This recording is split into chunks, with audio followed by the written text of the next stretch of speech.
Hello and welcome to Pole Position with myself, Brad Stansfield, and Alex AJ Johnston. Hello, Brad. Well, great to be here again today, Alex. We received some great feedback from our last pod, our interview with Cassie O'Connor. I think that seemed to hit the mark. People like that. Yeah, I think credit's got to go to Cassie O'Connor too. You know, what a fulsome interview, talked at length. I was surprised, actually, that some of her comments, especially on contemporary issues, didn't get picked up somewhere else, because I thought she didn't hold back on a couple of issues. I mean, I had to bite my tongue, of course, during the discussion about Helen Burnett's departure from the Greens, but I thought Cassie O'Connor was very strong on that. She was. No, the traditional media are looking the other way, it would appear. Anyway, today we've got another very exciting special guest coming up. Very different special guest. Very different, just to show that we can cover the whole gamut of the political spectrum. But Alex, just before we get into that, a few not-so-humble brags. First, unlike you, Bradley. Unlike me, I know. But for the record, my exclusive last edition, which was picked up by Josh at Pulse, about the hundreds of millions and more in funding going TT Line's way, hasn't been announced yet, but in the updated revised estimates report... Some breadcrumbs. The Treasury document released last week.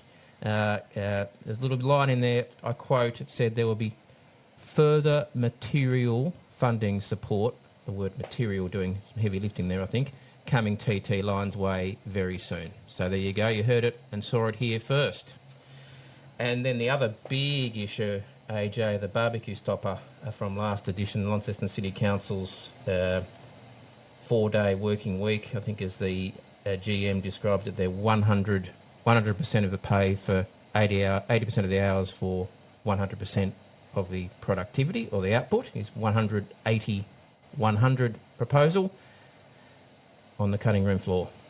Dumped. Yes, after my spirited defence of it, I feel like I'm the last person standing now in defending it. But I thought his response, the GM's response, was pretty good. It wasn't a complete back down. He talked about still believing in it, but I think the reality of the situation caught up with him. Are you putting it down as a win for our former host, Beach? Oh, I think so. I think a big win for him and the TCCI. They certainly took the lead on it. You couldn't argue otherwise on that. So I saw him yesterday. He was banking the win, be fair to say. Yeah. I think it's a shame. It got shot down in the way it did. Now, I'm not saying that it would have been perfect, but I think we do need to think outside the square about how we attract the best people to Tasmania, what sort of incentives we can put on the table given, budget constraints. So I'm a little bit disappointed that it sort of died before it was given a chance to prove itself. It could have been a disaster. That's my caveat. I mean, you look back on it after a year, and in terms of service delivery, it could have been, it might have failed. But I thought it was worth trying. But anyway, back to the drawing board. 5% pay increase instead. And I think the interesting thing about all this was the unions seemed remarkably quick to accept the back down and the 5% pay increase. Now, I'm someone cynical, and I'm a little bit cynical from time to time, might suggest that maybe the 4-hour working week was always their ambit. They probably fell off their chair when Mr. Johnson agreed to it. And they seem very, very happy with Plan B, I've got to say. So there you go. Oh, I saw some criticism from unions that they were disappointed that it was shelved, but... I think it was performative disappointment. Okay, they sure. Said that, Anyway, there you go. A win for the TCCI, and I think here at Pole Position, victory has many fathers, so... I'm just happy to be on the side of history on that one, AJ. You think you were persuasive there. Okay, no worries. Well, you won that argument then because I battled for the other side. Now, Brad, everything's fixed with the Liberal Party, I see. They've got a new leader and everything's fine. Well, obviously I had a bit of a rant, a bit of a Stansfield Says last week on, I'm sure my rant wasn't in any way a reason that they did the change that they did, but they obviously have changed leader since then. There's been some criticism from some quarters about the dumping of the first female leader. I don't buy that. I mean, they would have knifed Robert Menzies' grandson with numbers like that. I mean, the vote had collapsed on her watch. So, I don't think there's any... Wasn't given much of a chance. I mean, as soon as she got there, they were sort of out to get her. Wasn't exactly... Didn't really give her a chance to succeed, did they? That's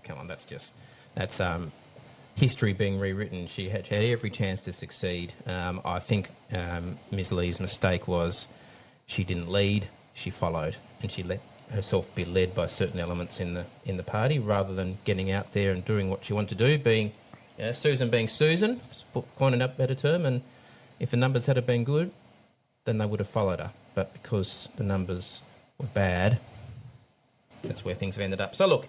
Did you get much feedback on your Stansfield says? Oh yeah, a little bit. Yeah, I certainly haven't been disowned by the party. Put it that way. So it's always a positive start. They'll never disown you, Brad. Well, you too. You never know.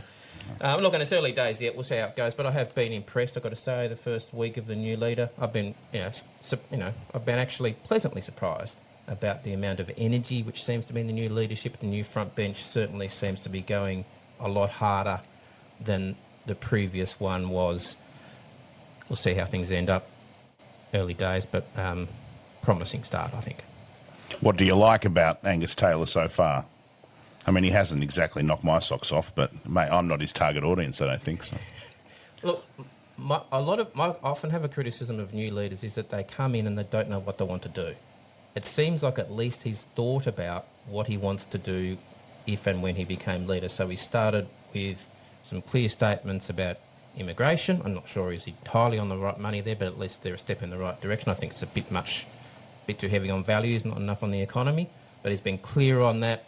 They've been much clearer on the economy and on the budgetary situation. Tim Wilson, I know Tim a little bit from Victoria. He's certainly cutting through a lot more as Shadow Treasurer. Yeah, I think that's a good predecessor was. I think that's a good appointment. I like Tim Wilson. I think he's got a bit to offer to the debate. That's no surprise that he's sort of more the Liberal that I would look towards. But I think that was a good appointment. Yeah, and then obviously a couple of Tasmanians got a pick too, AJ. I think Senator Dunningham, disclosure, I'm friends with Senator Dunningham, got a promotion. He managed to snag immigration as well as Home Affairs. And then Senator Claire Chandler She's back. Back with a bonus, like sort of very senior position as Shadow Finance Minister. Yeah, and look, Claire Chandler and I would disagree fundamentally on a lot of issues, but I thought she presented really well at that first press conference the other day. She didn't look out of place. She's a pretty good media performer. I saw a video as I was walking in, actually. She was talking about affordable housing, which I think is exactly where the Liberals need to get to on those mainstream issues. You know how I feel about some of the culture wars. But I think we can all agree that the government's been underwhelming in terms of delivering affordable housing, especially here in Tasmania. So if the Liberals can talk more about that, I think they'll become relevant again. So look, I think overall, I urge them to do something. They've done something. Hopefully things improve from here from a Liberal perspective. Yes, and John O'Dunningham's up and about.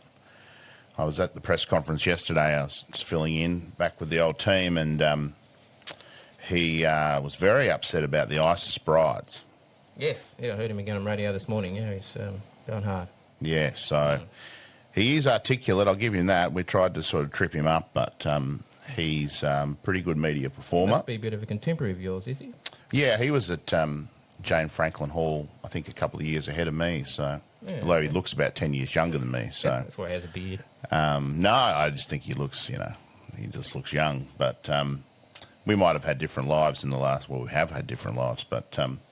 no, he's a pretty good performer. And he'd be ambitious deep down, I reckon, too. Well, not that deep down, I guess, but...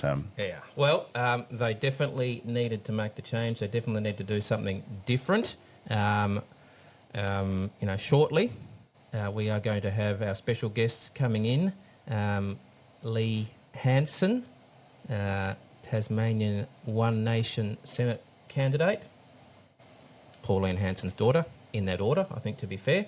So I'm really looking forward to a chat with her, about One Nation in Tasmania, about her political views, where she stands on things. And, I think there is perhaps a sense that One Nation are trying to, is modernise the right word, Alex, but they're certainly looking to change a bit.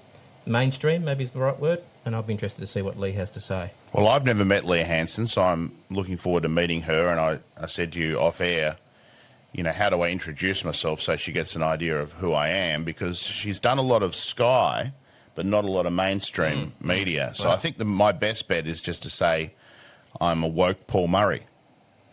What do you think? I mean, it'll sum it up, won't it?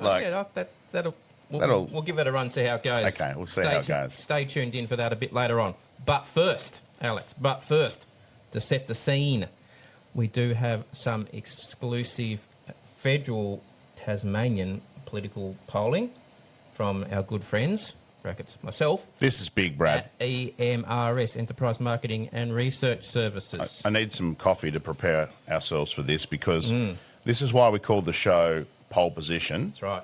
A very good little EMRS pun, if I do say so myself. And Brad, people should be sitting down, I think. Hopefully they are anyway, driving in their car, listening to Pole Position, because this is big. Talk us through the context of it. So it is. So, as I say, released exclusively here on the pod. This poll was taken over the last week. 1,000 Tasmanians, a combination of CATI, so that's computer-assisted telephone interviewing, and CAWI, which is computer-assisted web interviewing, so 50% online, 50% telephones, mobiles mostly, to be clear, people. And you must be confident because, when you took over EMRS, it's got a good reputation. I mean, EMRS down the line used to get pretty close to Tasmanian election results. I can't remember as closely when it comes to federal polls, but I've never seen anything that's like, whoa, that's a long way off. So when you introduce the online component, you must have to assure yourself that it's going to be as accurate as your traditional phone polling has been? Yeah, it has been. In fact, during the last year's state election, EMRS did the track polling for the Liberal Party, which the Liberal Party, basically, released on a public basis, on a daily basis almost, and that was 50% online and 50% CATI, and that turned out to be very close to the mark. It sure was, yeah. To say. So anyway, I think people can be assured that the numbers that we've got here are very solid. They have been carefully checked by my data analysts. 1,000 people statewide, weighted according to all the usual things, not Republic vote, to be clear, and with a margin of error of around about 3%. So, to the results, Alex. And if people want to see these, if you tune into the YouTube version of this, I will be putting the slides up as we speak through them. So this is federal election vote preference for Tasmania. And the results, I think, are astounding. The Labor Party, party of government, leading the way on 30%. In second place, not the Liberal Party, Pauline Hanson's One Nation on 24%. Statewide polling in Tasmania. 24%. Do not have a representative in federal parliament here, nor in state parliament. One person who's going to be on the show later is a candidate, but doesn't do a lot of local media. As I said before, does a bit of the Sky News, and Pauline Hanson's One Nation is polling at 24%. Bad news for the Liberal Party. That puts them at 18%. Well, it's better than South Australia, I suppose. 18%, that would have to be an all-time low. Probably, yeah. The Greens 13, Independents 12. About normal for the Greens, yep. The National Party 1%. Andrew Jenner will be clinging onto that. And I had a look at the back end for that, just for the record, that 1% is 4 people. And some other minor party 1% as well. So One Nation second, 6 points ahead of the Libs on primary. Yeah. All right. Yeah. So the Labor Party's primary vote in the last federal election was higher than 30%. But you'd expect them to sort of come off a bit, I guess. But that's not an amazing result for them. 24%. statewide One Nation, I am dumbfounded. Do we want to look at electorate Let's by electorate? quickly go through the electorates. I don't think it'll surprise people to know where the highest votes are for One Nation. Bass, they get to 25% versus the Liberals 23 and Labor 29. The Greens, very solid in Bass, 15%. Yep. Braddon, North, West, Heartland, West Coast, hold on to your seats. They are leading Labor. 34% One Nation, 31% Labor, just 16% the Liberal Party. Now, keeping in mind, 2 federal elections ago, Gavin Pearce romped that seat in. So what, and in the state election, you know, Jeremy Rockcliffe, That's right. Gavin Pearce, 50, Felix Ellis, 50%. Roger Yench. You got 4 people over the line, and now 16%. So that's got to be alarm bells. The Greens, Labor member Anne Urquhart. I mean, still doing yeah. okay. I mean, there, on but- two party preferred, I think Labor probably, even on those grim results, holds the seat. But We'll come to that, yeah. it's wowee, 34% without a representative in the state. That's got to, it's hard to get your head around. They've got no one other than Lee Hanson to sort of look at in a state level. Clark's a little bit more predictable. Obviously, the sitting members and independent, they're polling at 25%, but Yeah, and it should be mentioned, the poll doesn't name candidates, up so Wilkie. I think- Labor 27. Liberals still behind One Nation, even in Clark, 15% Well, that's- versus that's actually 16%. improvement from the last federal election. They got 13%. And the Greens, 17%. So, and then in Franklin, the Greens polling very well in Franklin, Yeah. 19%. Ahead of One Nation, 17%. The Liberals in second, 21% Labor, with the sitting member, Julie Collins, 34%. Doing very well, probably Labor's strongest seat there, actually. Yeah. Yeah. And in Lyons, once again, enormous result for One Nation, 29% versus Labor's 32%. The Liberals a long way off in third on 16%. Once again, a seat that they've held federally regularly in the last 30 years. Eric Hutchison Correct. and co. And the Greens, 9%, independent, 9% in Lyons. So overall, a primary vote, tale of woe for the Libs, hence why they had to do something. Bear in mind, this was in the field straight after they did something, so perhaps a bit early to pick up too much. Yeah, the Angus Taylor glow hadn't quite, cut through yet. I mean, do this poll next week and it'll be a Taylor apocalypse. Certainly very solid. No, not solid only being results for silly. Labor. Solid results. Yeah, for Labor. solid. Yeah, I mean, that's they're losing not. a bit to One Nation, but they're not going to be unhappy with these numbers. That's for sure. Yeah, and as long as the Green vote is holding up pretty well, and that if the Liberals chase the One Nation vote, then Labor benefits from the Greens on the two-party preferred in record levels, you'd imagine. Well, man, we'll have Lee in shortly. She ran for Senate last time, got about 5%. At 24%, they'd nearly get 2 senators up. Well, something's shifted. I said to you, the genie's out of the bottle. It's like a portion of the electorate has suddenly been given permission to publicly say they support One Nation. And I don't know what flicked the switch. The political climate, obviously, the last election, the Liberals being on the slide, but it's almost like now you're allowed to, you only have to read the comment section. On any Liberal post, it's, quit and join One Nation, or it's, it's a real thing. It is.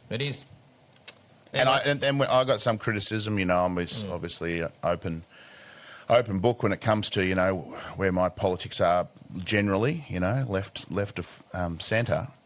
And a few people who I really respect said, why would you give someone from One Nation a platform? They're not elected, which is a legitimate thing.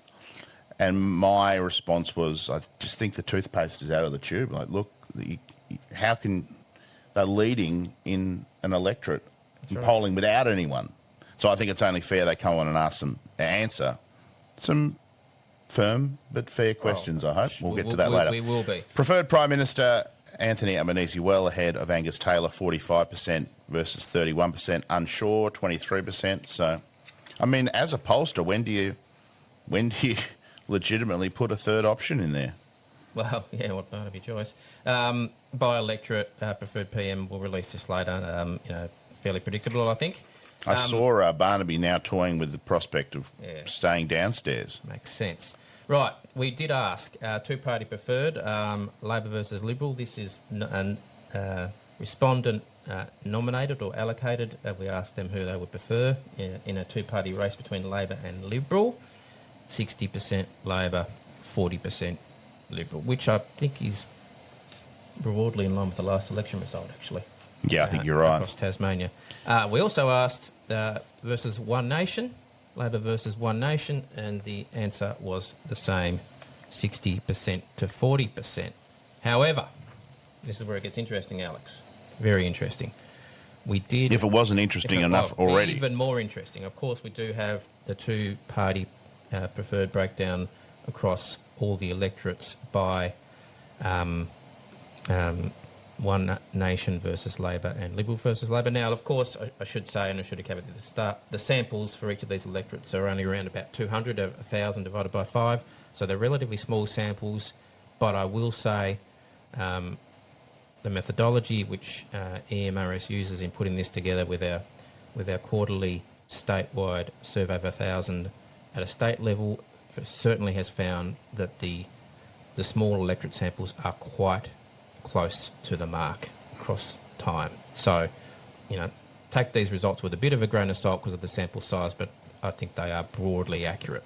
So, two-party preferred by electorate Tasmania, Labor versus Liberal. Nothing really to write home about other than the closest seats. Libs get to 46-54 in Braddon and 44-56 in Bass. So, within shot. The Tasmanian seats are very volatile. But Labor versus One Nation, very, very interesting. In Braddon, you indicated earlier, thought, Alex, that Labor would still win Braddon. Well, on this respondent allocated two-party preferred Labor versus One Nation, 50-50. Well, that is interesting. That is very interesting. So, I wonder if Lee Hanson has any candidate ideas in mind. We'll have to ask her. Yes. And I guess, that sort of makes sense to me versus the Liberal vote, because I think some of the independent options in Braddon are not the independent options that you'd see in the other electorates, which are mostly left-wing, teal sort of leaning, whereas the independent options in Braddon, there's one guy he ran federally last time, ran the state election, sort of fits more into that conservative side of politics, I guess. So, to be clear, on these numbers, were it to be an election tomorrow, it is entirely possible there could be a federal One Nation member for Braddon. Now, look, you admit yourself that this polling doesn't mention names. No. And Urquhart's result at the last election was very good. I'm sure she's going to run again. No, she may not run again. That's a decent point. We'll have to wait and see. Now. And then the big thing in this is One Nation has to find candidates that are legitimate, and that's going to be a big challenge. Though these polling numbers certainly makes it easier, because suddenly you go from being name on the ticket to, well, a chance. That's right. You might be much more attracted to run. Then we also, just quickly for the record, we did test top federal issues, which I think is very illuminating. So people were asked to nominate. The question exactly was, what is the most important national issue that would influence the way you vote? Open-ended. People could say anything they want. Top issue that came up, immigration, 20%. Tasmania, top issue. Cost of living, 17%. Healthcare, 12%. Housing, 11%, and then the rest. So, it's a real thing. It is. And then we did ask one last question. Those people that nominated One Nation as their preferred vote, we asked them explicitly who the reason... It's a very thorough poll, It is Brad. a very thorough poll. Their reasons for nominating One Nation as their preferred vote. 23% of those people said party policy agreement. Now, dug into that a little bit, and that means things like their policy on guns, their policy on housing such as it exists, etc., etc. And then another 20% immigration, their party's immigration policy, 14% major party distrust and dissatisfaction. I think we can take that to mean Liberal Party distrust and dissatisfaction. And very interestingly, coming in fourth at 13%, Pauline Hanson leadership appeal. So she definitely appeals as a leader to the people that are looking to her party. It's quite interesting. One last thing before we perhaps get Lee in to have a chat, Alex. When looking at the overall type of respondents that indicated they would vote for One Nation, and my guys had a look at this, they were more likely to be male, 60%, age 35 to 54. You're looking good for this so far. Residing in the federal electorate of Braddon. Oh, you're out. Or Lyons. I was born in the electorate of Braddon, but yeah. Married with no children at home. You're out again. Employed full-time or self-employed. Have a diploma or workplace qualification. Have a household income of 120 and over. Very, very interesting demographics there that are nominated. Yeah, well, One obviously Nation. I buck the trend there a little bit. I don't know who I'd vote for at the next federal election, but don't think it'll be a surprise to anyone that I'm probably not going to vote for One Nation. I don't think you will either. No, I think I'll be voting Liberal. Astounding results. Not astounding. No, I think they are. I genuinely think they are in Tasmania. I thought there'd be a flow on. I thought there'd be me 15%, something like that. Yeah. But 24 statewide, 34 in Braddon. Wow. I didn't see that coming. The other thing that's very interesting is, and a real credit to Tasmanian voters, is that when there's a federal poll, it is so different to when you say state voting intentions. You know, I'm not sure, I haven't looked carefully at other states, but they get it, don't they? Because you do the poll on state and there's no way. Well, our state poll, which we took at the same time, will be out early next week. I haven't seen the final numbers there, but fair to say they are different. Yeah, of course they would be. So that's a real credit. People know what the Liberal state brand is versus the federal brand. I presume you'll poll One Nation in state going forward, though. We did. We included them in this survey. You have to, I guess. You can't not. They're a thing. They're real. You can't pretend they don't exist, in my view. All right. Exclusive. There you go. There you have it. Take it to the bank. We will have Lee Hanson with us next. And welcome to Pole Position, Lee Hanson. Thank you. Thank you for having me today. Well, thank you for coming in. We're doing this interview a bit later than normal because you've had to do the school drop-off, so appreciate you making the time to come in here. Now, Alex, you introduced yourself to viewers earlier.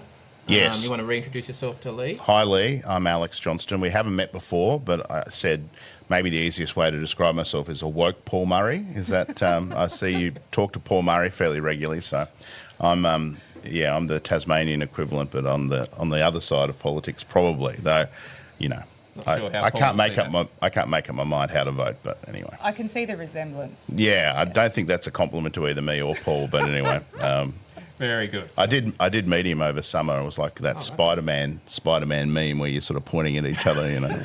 Anyway. Very good.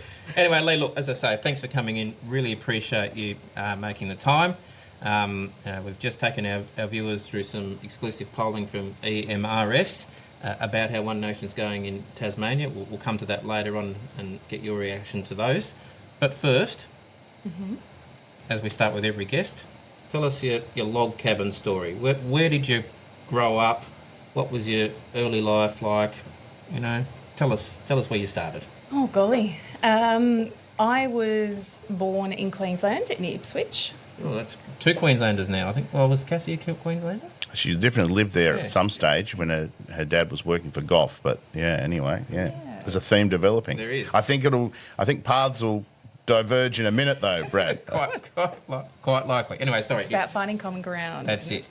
Born in Queensland, Ipswich, yeah. Born in Ipswich. Yep. My father was a plumber. He had his own business. So my mother helped run the plumbing business back then. Yep. what else can I tell you? My parents separated when I was about 3 years of age. So my mum therefore became a single mother. I was about 4 or 5 when she purchased her own business, the famous fish and chip The shop. The famous fish and chip shop, yeah. Upon which, obviously, went to state primary school in Silkstone in Ipswich. Right.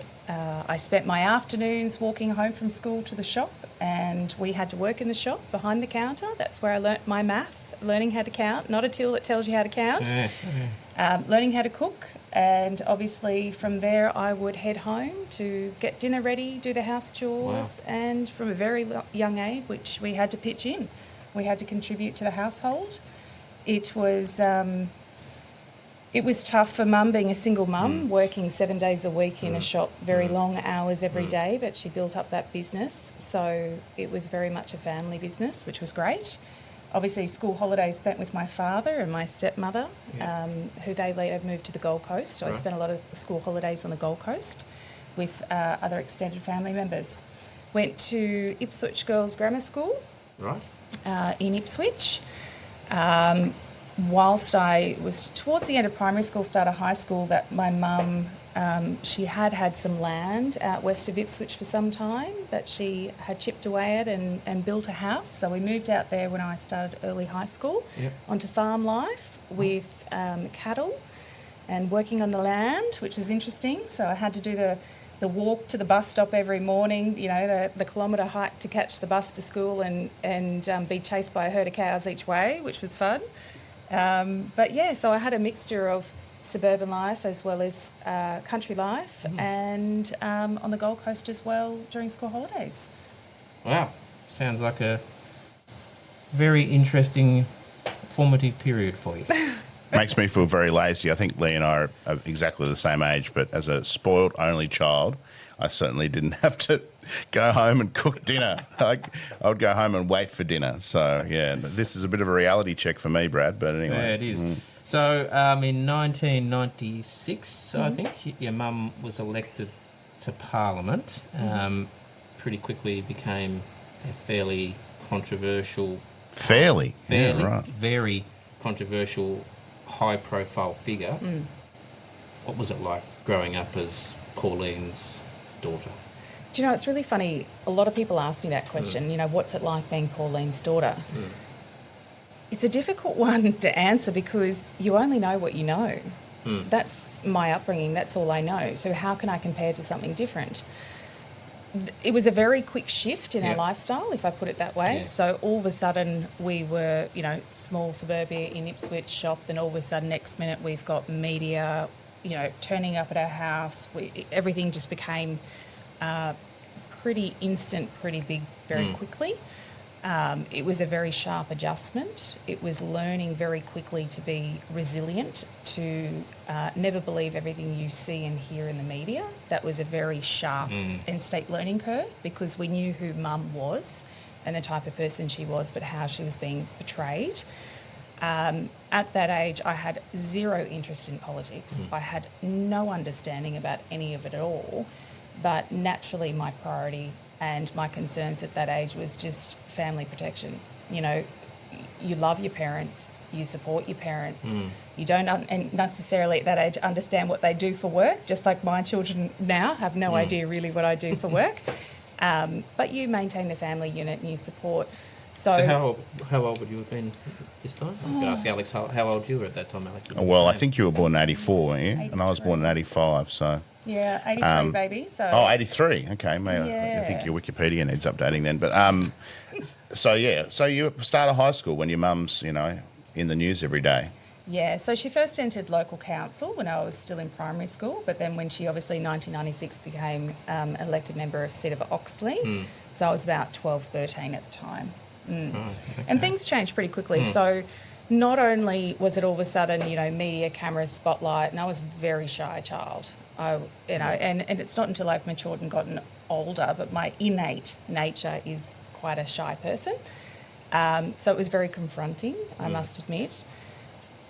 I think some of the toughest times through that, because we did not quite understand what was happening, was just the spotlight on the family. And because of how controversial she was, that had a knock-on effect to us as children. I was in grade 8 when I got my first death threat and had to go into hiding. So I was pulled out of school for several weeks and had to go into hiding. I couldn't see any family during that time, and I didn't quite understand what was going on, naturally. It was a bit of a story how it came to that. I got in trouble. But, you know, my brother had a couple of incidents as well. So, yeah, it was difficult.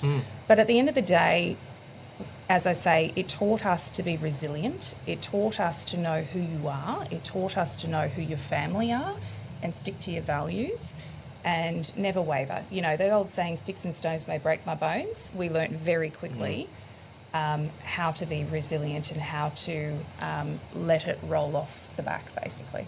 I'm really conscious that we don't want to do all of this interview sort of through the lens of your mum, but I guess it's inevitable given that she's your mum but also the leader of the party. So I know you are your own person, but I sort of apologise in advance that there'll be a lot of references to your mum. I guess before I ask my question, how does that make you feel? Is that something that you get frustrated by, that people constantly ask you questions in the context of your mum, or how does it make you feel?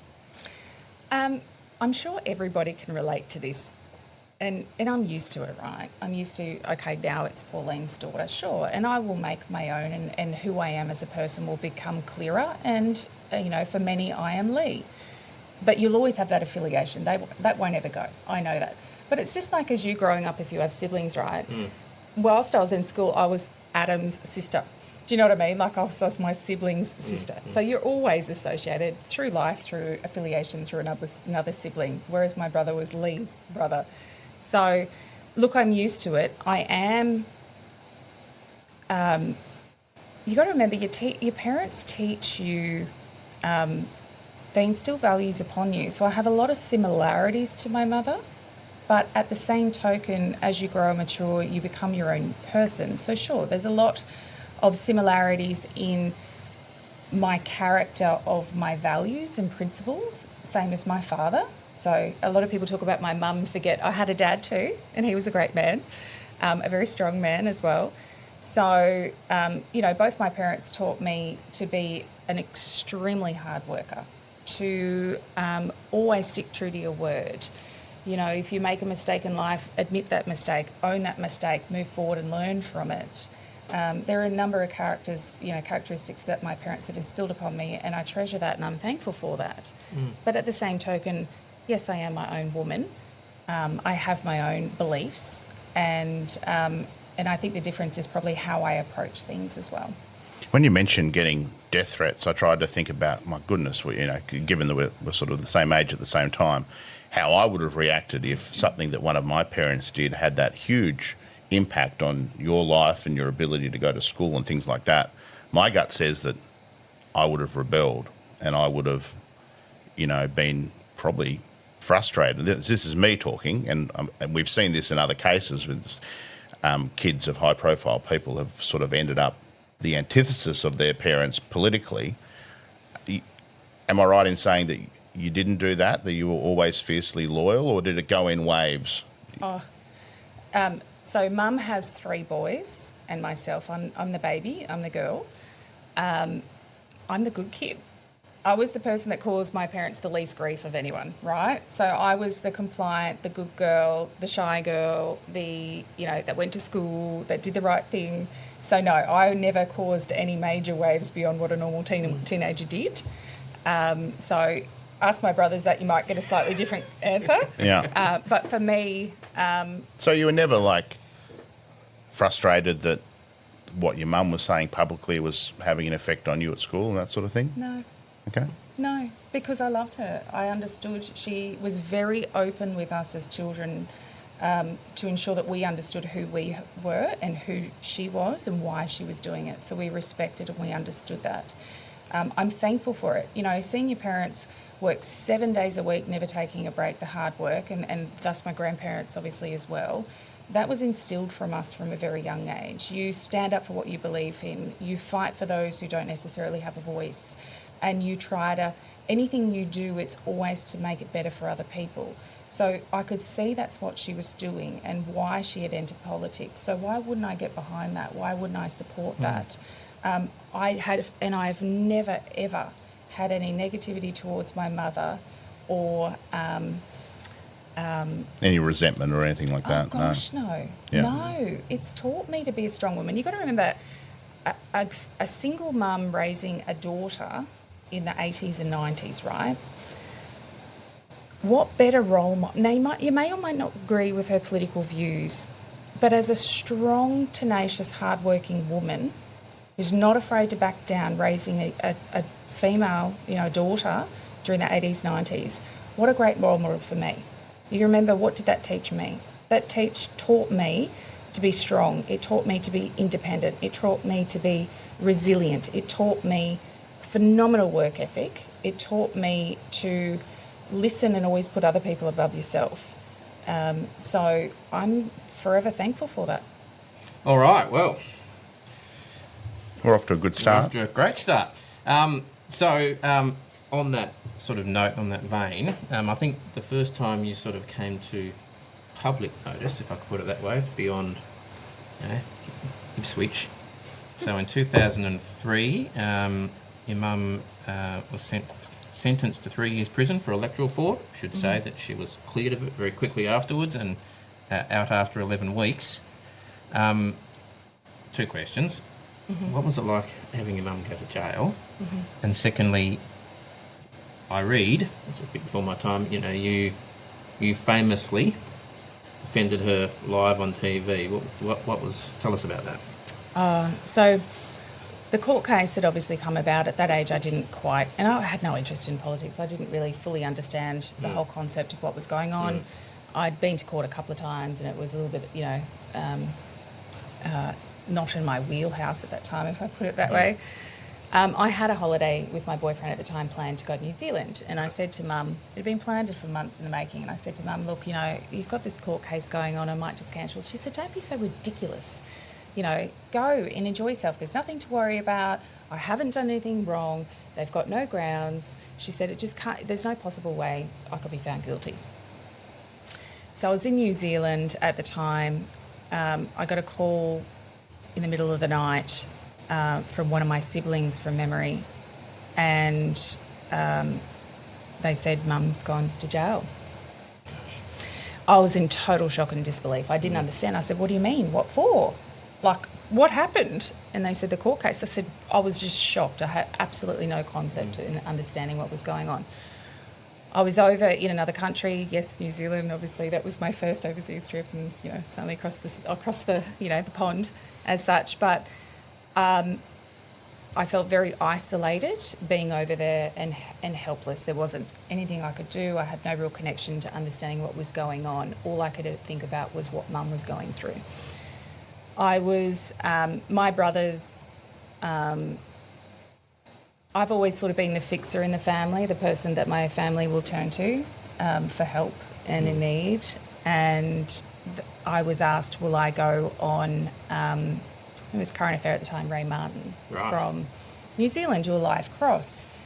Anyway, this was only, a few hours, obviously, after I'd been, found out the situation. And I did a live cross from New Zealand to Queenstown. I was a mess. I was an absolute mess. I was an emotional wreck because I was in shock and disbelief. It was a live cross, and it was very... because Ray was obviously giving me a little bit more insight during the live cross than beyond the information I already knew, so it was hitting me pretty hard then and there. What I later found out was... now, one thing you need to know about my mum is she's a prude. She's an old school, I'll call it, she won't like me saying that, but she's an old school prude, right? Like Ray, my grandparents are Irish Catholic, she's Church of England, but yep.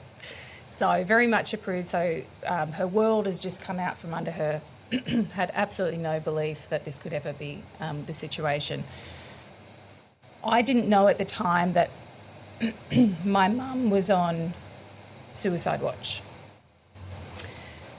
And because it had hit her that hard, which rightly I would be too. Most people would be in that situation.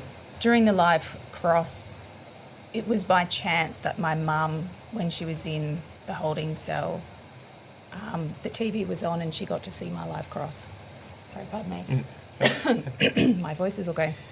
She got to see the live cross, and later she told me that she had given up. She'd ready to give up. She was in so much of disbelief and emotional state at that point, and it was only my live cross where I gave her a personal message and told her how much I love her and that we will keep fighting and to hang in there, that gave her hope.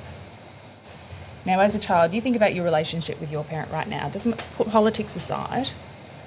You've got your parent who you love beyond anything, right? Parents' job is to protect their children. Now, role reversal here. You've got a parent who has been thrown into jail, who's been stripped of any kind of humility you might have. Later find out they're ready to call it quits. And that was the one moment I could directly talk to my mum to say her, we love you. I know you're at rock bottom, but hang in there. We will fight this. Don't give up. And that was a real, I have a very close relationship to my mother. Once I got back to Australia, obviously we had to wait until we could get in to visit her in prison. I remember we went through all the screening process and we were having a visitation. I met my mum, and when I finally saw my mum, she was a shell. She was a shell of who she was. I could barely recognise her, to be honest. She was not in a good state. All she needed was a hug, right? All she needed was contact with the people that loved her to keep her spirits high and to know that she's not alone. After that visit, my mum said to me, honey, I can't have you come back anymore. And I didn't understand. I said, what do you mean? We'll keep visiting you. And she said, I can't have you come back anymore. And she was crying. She was a mess.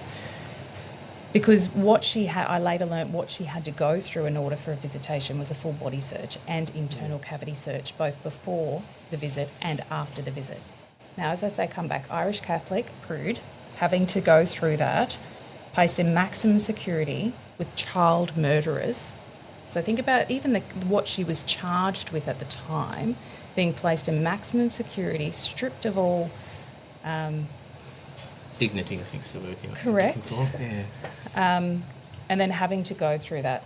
And that was hard for me because I needed contact with her for my own self, but I had to respect her decision because I knew it was too hard for her. That was very difficult. So from that point on, it was having phone calls, and that was my way to connect and keep her spirits high during that time. So yeah, it was a very hard time. I'm sure people are searching for that interview you did. I don't think I've ever seen it, but I mean, it would have been so easy to say no. I mean, no one would expect you to do a live cross with Ray Martin when you're on holiday. Something instinctively must have told you that it was an important thing to do. Oh, of course. Family first, right? It's all about family, and that's the type of person I am. You always stand up for those that you love and you care for, and you always stand up for those that are in time of need. It comes back to the values I was talking about of who I am and how I was raised. Holiday ended, holiday over. It wasn't a holiday anymore. It was get me on the first flight out of here as soon as I possibly can to fight for my mum and to look after her and my siblings and the rest of the family as well. So, no, I had never, other than family photos and those sorts of things in general media with mum before, we stayed well out of the media, but that was a point in time I had to step up for the benefit and care of my mum and my family. All right. Well, good news is, well, as I say, it was quashed. It's quashed after 11 weeks, but that 11 weeks is still a long time. That sounds like a horrible experience. It was. All right, more positively.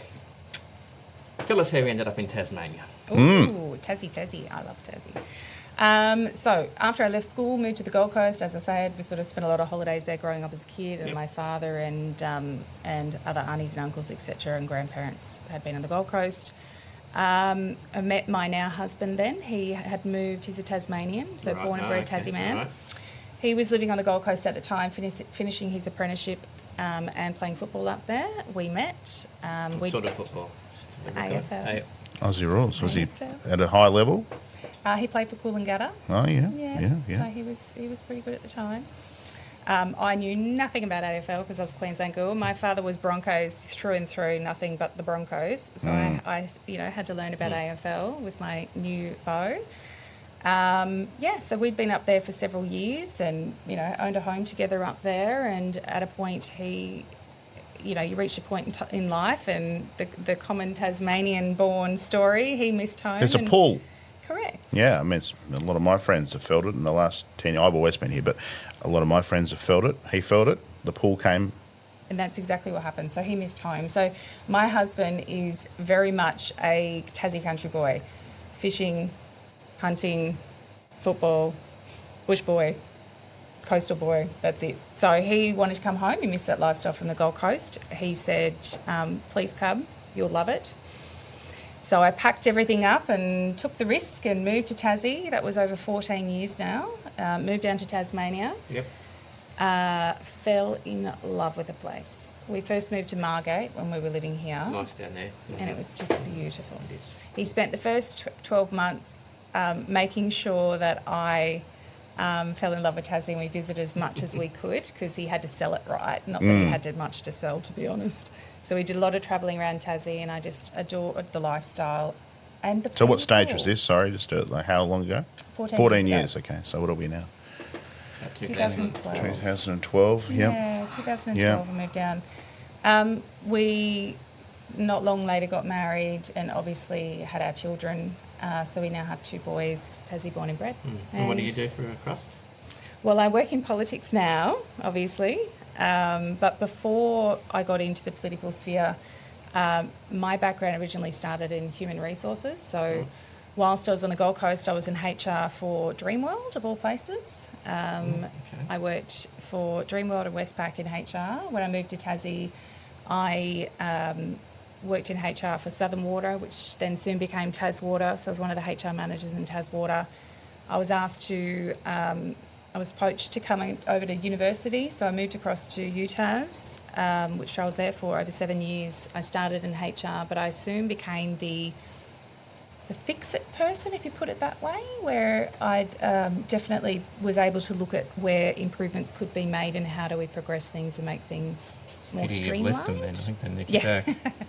So from there, I was asked to help out across several roles. So I moved in several positions from, Director of Shared Services through to Director of Lean and Simplification through to Acting Executive Director, Health and Medicine, and then I was Director of Strategic Projects of the College of Sciences and Engineering as well. So, yeah. Great. All right. Well, you said you came here in 2012. Mm-hmm. Very quiet life, doing all those things. Stayed out of politics, and then in 2025, last year, you popped up and you decided to run for Federal Parliament for the Senate for One Nation. But you just woke up one morning and decided you're going to do it? What happened? To be honest, Mum has been trying for about 10 years to get me into politics. Right. As you can probably imagine, the lifestyle and my upbringing immediately was as if, no way, get lost, thank you, never going to happen. Why would I? Seeing what you've been through, seeing what we've been through, I'm a very much a mama bear protector of my children. I don't want to put them through that. Mum felt that my work experience and the type of operator I am, that I have a lot to offer, it had no interest of me. And obviously raising my children quite young was my first priority. I reached a point recently, though, last year, where I had a bit of a reflection. Being a mum, it's a real critical turning point. It was for me anyway. In the time I'd been in Tasmania, I'd seen such a big change, not just nationally, but within Tasmania. Being a parent and starting to see the school system that they're growing up within and some of the challenges that they're facing, you reflect and say, are things getting better or are they getting worse? Who might we have trust in, or who might we have faith in that things, can help change things around and make the positive change that we need? And at that point, I didn't see that there was. You look at the major parties, a lot of people had lost faith, lost trust or confidence in their ability, and then the Tasmanian landscape. So, as I say, going back to the type of person I am, I know I have a voice. I know how to use it when I need to use it. And I had to make a decision, and I did, that if I am so deeply concerned about the future of my own children, I need to step up to the plate. Okay? Even though I said I didn't want to enter into politics, I have to step up and put my hand up if I care about my children's future and other people other members of the community, children's future. So Mum's still cranky with me that I only gave her 4 weeks' notice, so I only had a 4-week campaign. She was so happy. She's like, finally. But then at the same time, So there's something in particular, like say, okay, I'm doing it. Like, can you remember when you decided to do it? Yeah, I was working at Hydro. I'd left the university. I hadn't long been at Hydro for only 6 months. And I remember I went into a meeting room and I was speaking to Mum and I said, okay, I'm going to do this. And she was just, sorry, can you just say that again? And I was like, okay, let's do this. She was ecstatic, but then frustrated at the same time because I had a 4-week campaign and I had to very quickly resign from my job at Hydro in order to run, but I didn't want to do the wrong thing by them. So I quickly pulled my boss aside and I said, look, here's the situation. How do you feel about this? They were very happy for me and said, look, if you don't get in, come back kind of thing if you want to, because I had I was in some pretty meaty projects in that space and they were a phenomenal team and I, respect my team at Hydro deeply for the time I spent there. But yeah, it was pretty much, I resigned within a week's notice and had to hit the ground running. It was crazy. Well, and you I did got all it. right. Sorry, just before we move on, like I am a bit bemused when you talk about like being worried for your kids' future, because presumably your kids have a fabulous life here in Tasmania, and they will have opportunities. What are you concerned about when you say that? Because to me that it doesn't make much sense to me. Yeah. Okay, when I look at the lifestyle and the upbringing I had and how much change it is to today's society for our children of today and what the future holds, some critical components that concern me deeply. Will my children ever own a home? Probably not. In the way in the state we are now, they are never going to own their home, which I truly believe is an opportunity that every Australian should have. That opportunity has eroded and has become very difficult unless their parents or grandparents or another family member is in a position to help them establish that. But even that's becoming harder and more difficult for them. I look at the crime rates. Crime and youth crime, the rise of that within obviously state and nationally across Australia as well. As a parent, you're so worried your kids are going to get, hang out with the wrong crowd, make the wrong decisions. Crime, influences, drugs, it has changed dramatically since I grew up, and that, is very worrisome as a parent. Then obviously you talk about, online safety and the whole technology component that comes in. But it is, I feel these days, it is harder for our children to prosper. It is harder for our children to get ahead. You know what I mean? The average wage, then you look at the cost of living, the opportunities to get into a house, the pathways opportunities here in Tasmania as well. We have the lowest uptake into higher education sector, some of the lowest literacy rates leaving school in Tasmania. There's several concerns. And then you get into what we call the indoctrination through the education system. And having worked in the higher education sector as well, I've seen it. I'm aware of it. I've felt it. That worries me. How do you think, I've heard you say that before, how do you think young people are being indoctrinated? I don't think they're being given a full view of history and circumstances as well as the right skill sets to succeed in life. So there's a multitude of components that contribute to that answer. So for example, sex education in Tasmanian primary schools is outsourced to a third provider, which is not commercial in confidence, so parents can't actually view that. But here I have my 7-year-old at the time comes home to me, comes home and says, Mum, I don't know if I can speak as frankly on this, if I can say it how it is. Yeah, go for it. Okay. He says, Mum, where's your penis? I said, excuse me? Now, we're a pretty open family, right? Like my boys know what boys are, girls are, 2 genders, that's it. Where's your penis? I said, what are you talking about? I'm a girl. I'm a woman. What do you mean? He said, well, at school, they said you can choose. When do I get to choose if I want a vagina? I said, what are you talking about? And then he said, well, do I choose if I can have babies? Can I get to grow a baby in my tummy? So this conversation worried me deeply. I thought, now, my younger son is very emotionally sensitive child, very emotionally. My 2 boys are very different. I went to school, spoke to the principal. I said, look, I think he's been confused. Okay, can you tell me what's happened? He's been confused. I honestly thought it was my son's misinterpretation. The principal said to me at that point in time, she said, you're not wrong, Lee. I'm really sorry. We've had so many complaints from parents and children. And she told me about this family planning TAS coming in and this teaching this program.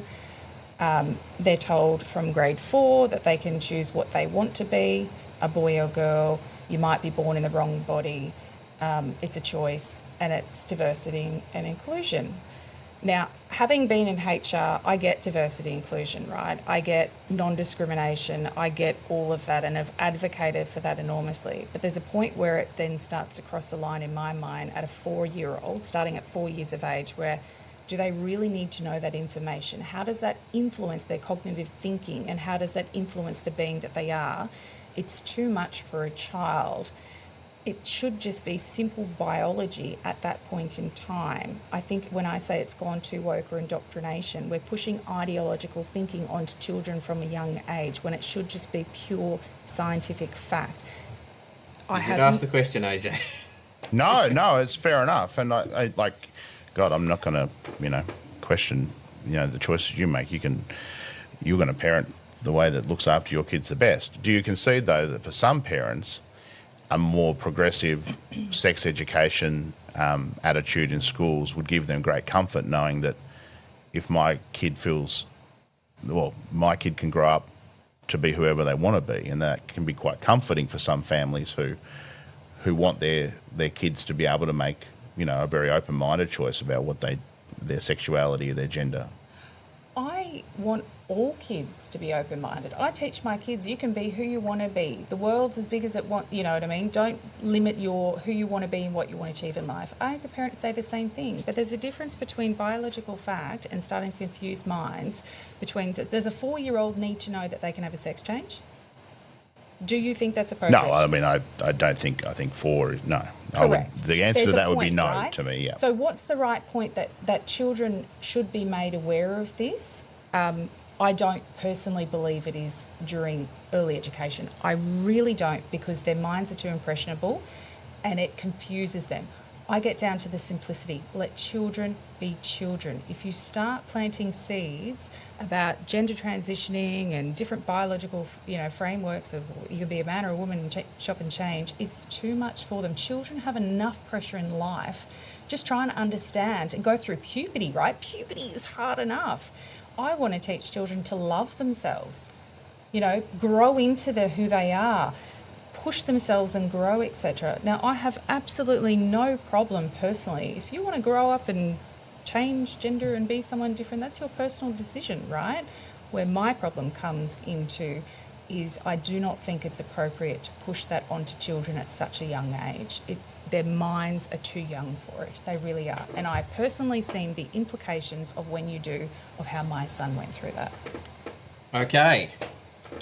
Let's move on to something slightly lighter, perhaps a bit more... We shouldn't be scared of difficult conversations. No, we shouldn't. No. I mean, on a lighter note, kids have always been confused by sex ed.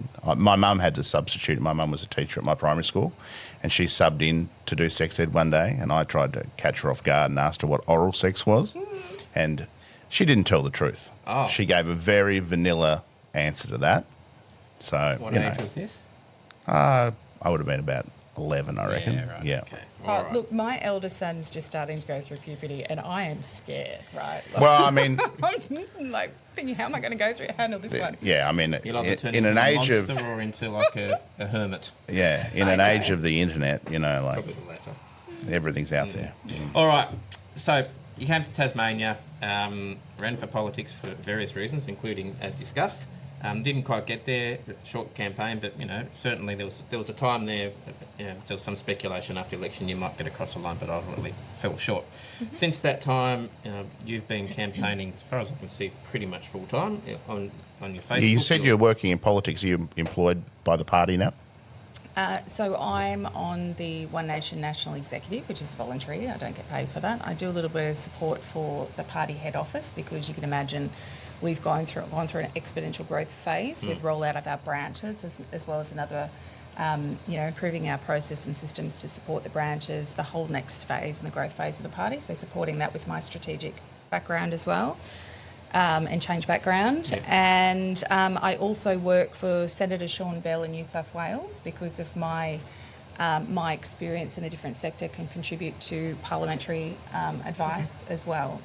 In addition to that, I'm obviously off the side of my desk and part-time 7 days a week. It all contributes in obviously getting One Nation launched in Tasmania and continuing to be amongst the community and build my profile as well. Yeah, so I mean, how's that going? You set a goal to establish a branch in every electorate in Tasmania. How's that going? Correct. We've got 5 up and running yet? Or? We have 4 up and running, with our 5th one launching next weekend What's in the 5th one? Braddon. Oh, so Braddon's the last one? Braddon is the last, next Saturday in Ulverston. We actually reached maximum capacity for the first part, which is the official branch launch, weeks ago. I was blown away. So how many? venue's maximum capacity.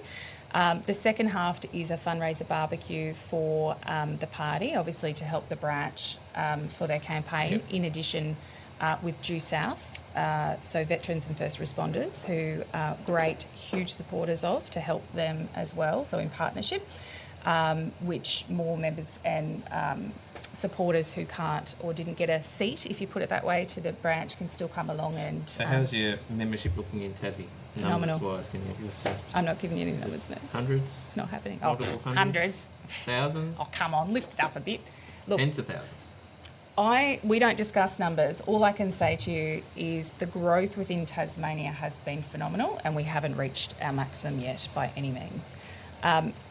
Honestly, and yes, we started from a very low base within Tasmania because there wasn't a presence there, but the growth in such a short time has blown me away. No, I think we can all see that.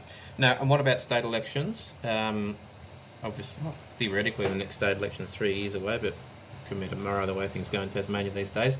Are you looking to register and contest state elections? Of course. So have you started the registration process? I am days away from lodging the paperwork. Sounds like it's all your work or your job. Well, Yes. part of it. Yes.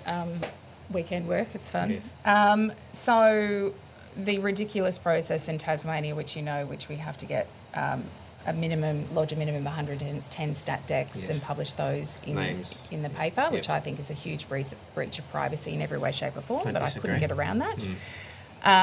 So I have all of those. I have plenty of those. I'm just getting the last legal documents together, so hopefully I can lodge with it any day now once that comes back, and we'll start that process as well. So once we are officially registered and go through that process, we are cracking.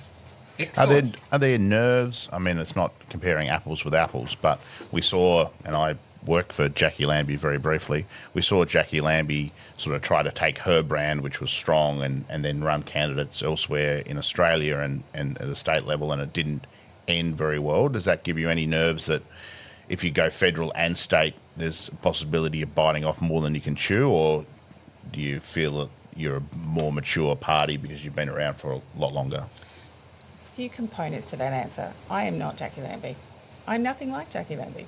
No, I don't think anybody. I was So, acknowledging for that. me to but- compare to Jackie is like chalk and cheese, right? So, but the other component is we have a very different structure and how we've set it up. So there's 2 components to in Tasmania. There's the federal. So the branches are set up as federal branches through the federal process and framework. But naturally, they can, because our electorates are the same, state and federally here in Tasmania, which is great, as members, they can still contribute to state matters. So we can tap into those branches, those members and those branches for state matters.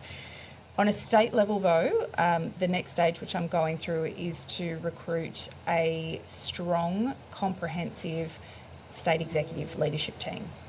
I can't do it alone. It's not about Lee Hanson. It's about pulling the right people in with the right skills and capability to lead the state. So we will have a strong executive leadership team who will tackle state issues and council, and obviously determine strategically which elections, how we might go about that, and lead the state campaign whilst utilising and tapping into our members on the federal branches across the state. So cross utilisation of our team, our supporters, our resources, but different frameworks to support each, rather than it resting on just the sole, few where other parties may have fallen over in the past. Cool. You All thought right. about this? Just a short very answer. organised. Do you want to ask a question? No. All right. So we're- just quickly, I'm conscious of time, and I don't want us to hold you up for too long, so let's keep this moving. There's a few state issues, obviously, we're interested in asking about. I mean, I think probably the topical issue at the moment, the most topical one, is gun control in Tasmania. Tasmania's obviously got a long history of what happened in Port Arthur. There's Carlo and the Shooters Party representing Tasmania at the state level. There's a quite vocal non-parliamentary gun movement, I suppose, with a few sort of ex-shooters people, I think, for want of a better term, Shooters Party people who make a fair bit of noise. Where's One Nation sit on the issue of gun control in Tasmania? So One Nation opposed the gun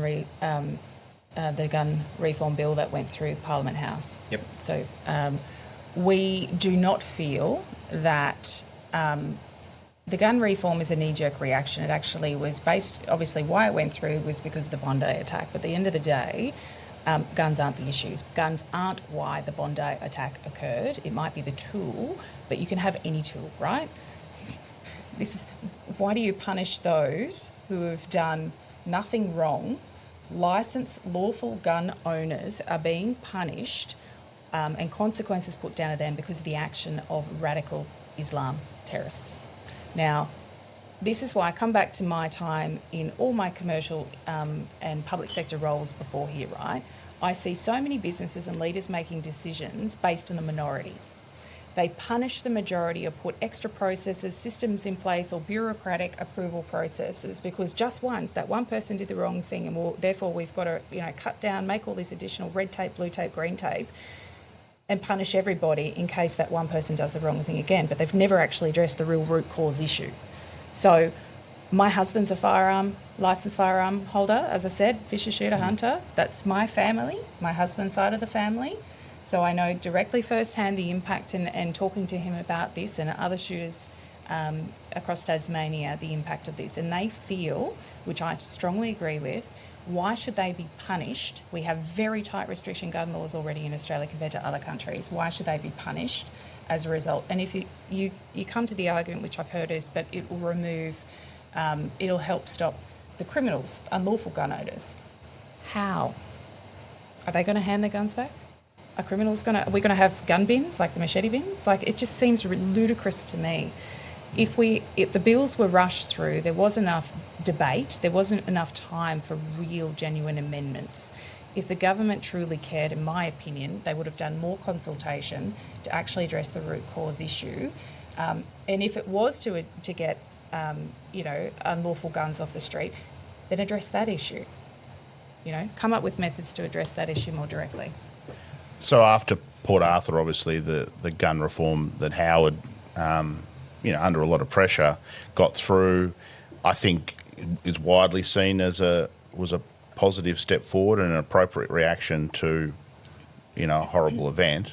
Obviously, Bondi's happened. Isn't there a responsibility after an event like that to look at gun reform again and think, how can we make this better? Yes, in the sense that there is a responsibility.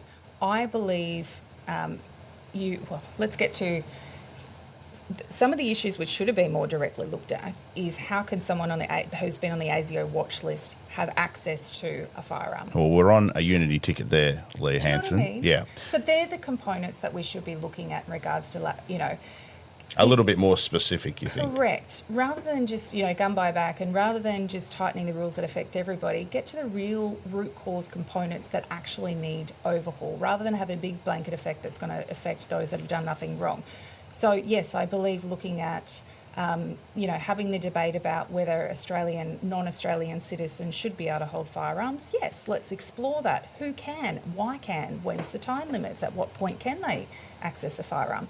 How are people that have been on ASIO watch lists able to access firearms, etc.? They're the conversations regards to guns that we should have been having, not the big blanket effect that's actually come down.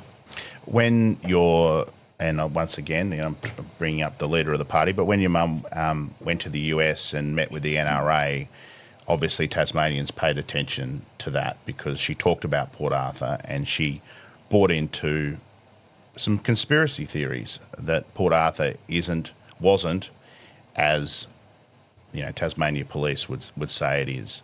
I just want to ask you straight, Do you share those views on Port Arthur? Port Arthur happened before I moved to Tasmania. I was quite young then, right? So do I have a full understanding and comprehension of the Port Arthur situation? No, I don't. So I'm not going to sit here and say, how do I feel? It's something that I need to wrap my head around a little bit more before I can make a decision. However, did she get involved in conspiracy theories? I think that's probably pushing a little bit more. Did she ask questions because of the information she had been presented from other people saying a few things aren't quite adding up? She wasn't alone. There were other members of Parliament across Australia, state and federal, that are asking questions at the same time too. So, like any good person, you should ask questions, upon which she did. Does that mean she's a full conspiracy theorist? No, it does not. She's a member of Parliament at that time who was asking questions, saying a few things don't add up.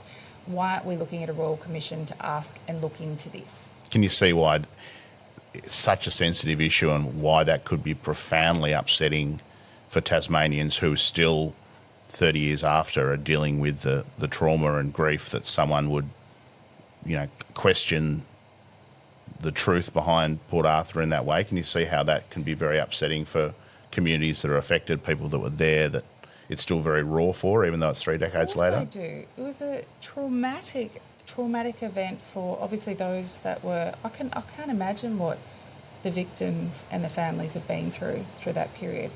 There is no Australian that wanted that to happen. There is nobody that doesn't feel for them, and what happened to this community at the time, and the knock-on effect that still exists today. Absolutely. So therefore, do you have a responsibility as a public person to be very conscious of how your words can make other people feel? Of course you do. But at the same token, that doesn't mean that you shouldn't be silent and ask questions. And just because you ask questions doesn't mean you don't feel or have compassion for what the people have been through.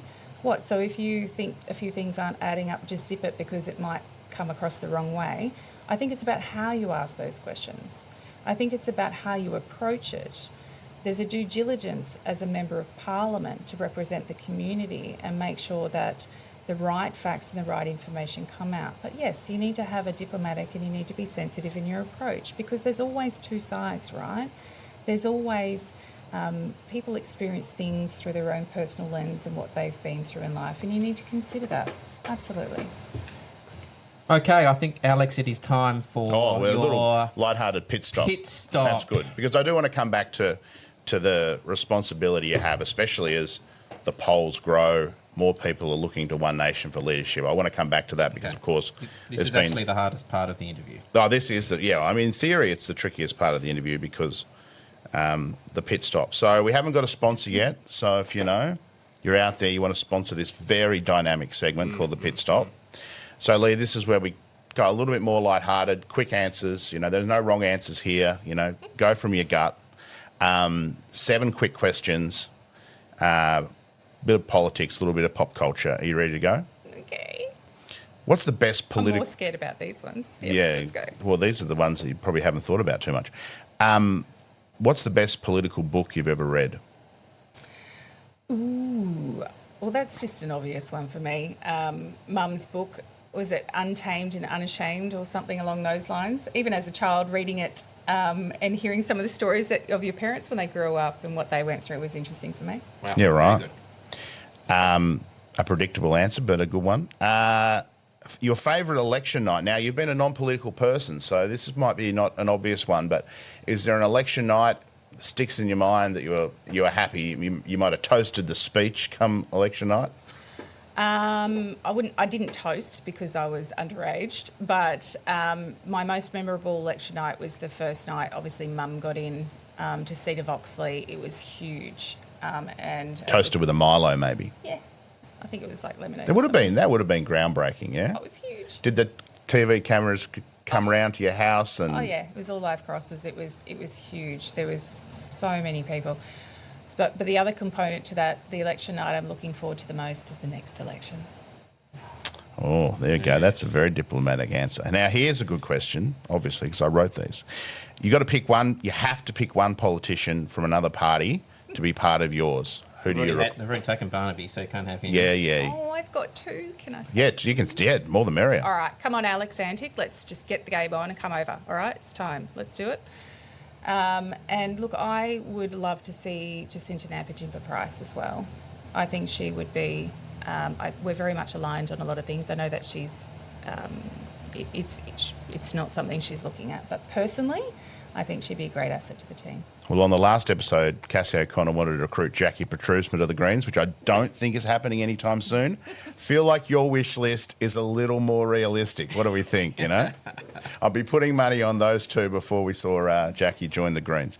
On to popular culture now. You've got to watch one movie. I know you're busy. You probably don't have time to watch one movie every day for a month.